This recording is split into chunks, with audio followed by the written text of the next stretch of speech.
Om Swastiastu. Kenalkan, nama saya Nyoman Yudi Lesmana Wijaputra.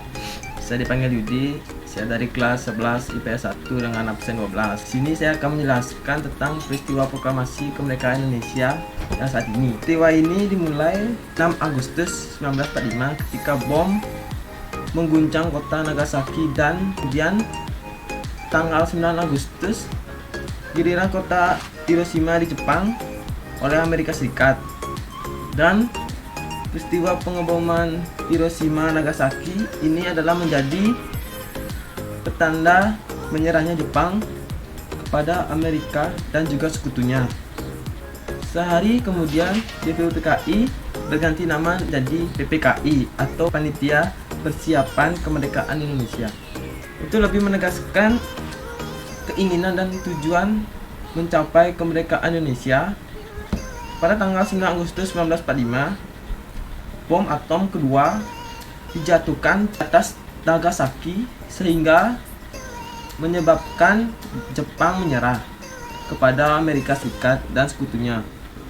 Momen ini pun dimanfaatkan oleh Indonesia untuk memproklamasikan kemerdekaan, dan Soekarno-Hatta selaku pemimpin PPKI dan Rajiman Widya sebagai mantan ketua BPUPKI diterbangkan ke Dalat dengan 250 km di sebelah timur laut Saigon, Vietnam, untuk bertemu Marsekal Terauchi. Mereka dikabarkan bahwa pasukan Jepang sedang diambang kekalahan dan akan memberikan kemerdekaan kepada Indonesia. Sementara itu di Indonesia, pada tanggal 10 Agustus 1945, Sultan Syahrir telah mendengar berita di radio bahwa Jepang telah menyerah kepada sekutu. Para pejuang bawah tanah bersiap-siap memproklamasikan kemerdekaan RI dan menolak bentuk kemerdekaan yang diberikan sebagai hadiah Jepang. Syair memberitahukan penyair Chairil Anwar tentang dijatuhnya bom atom di Nagasaki dan bahwa Jepang telah menerima ultimatum dari sekutu untuk menyerah. Syair mengetahui hal itu siaran radio di luar negeri yang ketika itu terlarang. Berita ini kemudian tersebar di lingkungan para pemuda, terutama para pendukung Syahrir. Pada tanggal 12 Agustus 1945, Jepang melalui Marsekal Terauchi di Dalat, Vietnam, mengatakan kepada Soekarno-Hatta dan Rajiman bahwa pemerintah Jepang akan segera memberikan kemerdekaan kepada Indonesia dan proklamasi kemerdekaan Indonesia dan dapat dilaksanakan dalam beberapa hari tergantung cara kerja PPKI. Meskipun demikian, Jepang menginginkan kemerdekaan Indonesia pada tanggal 24 Agustus dan dua hari kemudian saat Soekarno-Hatta dan Rajiman kembali ke tanah air. Syair mendesak agar Soekarno segera memproklamasikan kemerdekaan karena menganggap hasil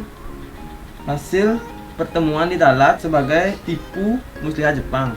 Karena Jepang setiap saat harus menyerahkan sekutu dan menghindari perpecahan dalam kubu nasionalis antara yang anti dan pro Jepang. Hatta menceritakan kepada Syair tentang hasil pertemuan di Dalat. Sementara itu Syair menyiapkan pengikutnya yang bakal berdemonstrasi dan bahkan mungkin harus siap menghadapi bala tentara Jepang dalam hal mereka akan menggunakan kekerasan. Syair telah menyusun proklamasi dan telah dikirimkan ke seluruh Jawa untuk dicetak dan dibagi-bagi.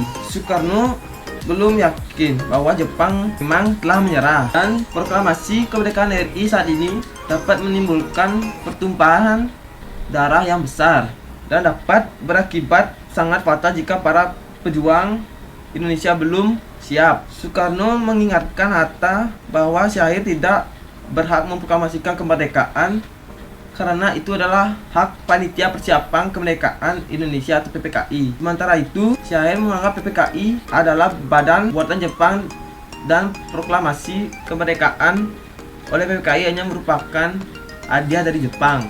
Dan pada tanggal 16 Agustus 1945, gejolak tekanan yang menghendaki pengambil alihan kekuasaan oleh Indonesia makin memuncak dilancarkan para pengikut Syahrir. Pada siang hari mereka berkumpul di rumah Hatta dan sekitar pukul 10 malam di rumah Soekarno. Sekitar 15 pemuda menuntut Soekarno segera memproklamasikan kemerdekaan melalui radio. Disusul pengambil alihan kekuasaan, mereka juga menolak rencana PPKI untuk memproklamasikan kemerdekaan pada tanggal 16 Agustus. Rapat PPKI pada tanggal 16 Agustus pukul 10 pagi tidak dilaksanakan karena Soekarno dan Hatta tidak muncul. Peserta rapat tidak tahu telah terjadi peristiwa Rengas Dengklok. Para pemuda pejuang termasuk Charul Saleh yang tergabung dalam gerakan bawah tanah kehilangan kesabaran. Dan pada dini hari tanggal 16 Agustus 1945 mereka menculik Soekarno bersama Fatmawati dan Guntur yang baru berusia 9 bulan dan Hatta dan membawa ke Rengas Dengklok yang kemudian terkenal sebagai peristiwa Rengas Dengklok. Di sini mereka kembali meyakinkan Soekarno bahwa Jepang telah menyerah dan para pejuang telah siap untuk melawan Jepang apapun risikonya. Selanjutnya, pertemuan Soekarno-Hatta dengan Jenderal Yamamoto.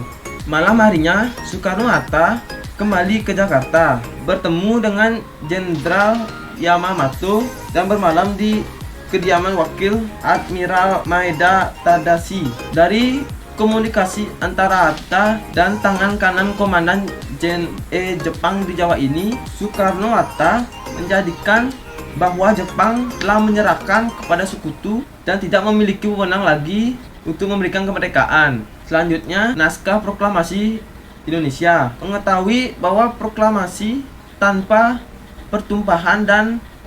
pertumpahan darah telah tidak mungkin lagi. Soekarno-Hatta dan anggota PPKI lainnya malam itu juga rapat menyiapkan teks proklamasi yang kemudian dibacakan pada pagi hari tanggal 17 Agustus 1945. Sebelumnya, para pemuda mengusulkan agar naskah proklamasi menyatakan semua aparat pemerintahan harus dikuasai oleh rakyat dari pihak asing yang masih menguasainya.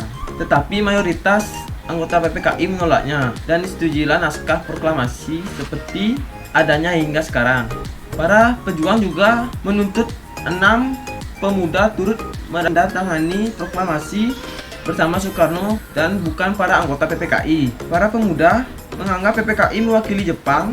Kompromi pun terwujud dengan membubuhkan anak kalimat atas nama bangsa Indonesia, Soekarno-Hatta. Rancangan naskah proklamasi ini kemudian diketik oleh Sayuti Melik sehingga pada hari Jumat tanggal 17 Agustus 1945 atau 17 Ramadan 1365 dibacakanlah proklamasi kemerdekaan Indonesia yang dibaca oleh Soekarno-Hatta yang kemudian hari menjadi presiden dan wakil presiden Indonesia yang pertama. Sekian dari yang saya beri suatu ya basa-basi lah. Cukup sampai sini ya. Saya tutup dengan Om Santi.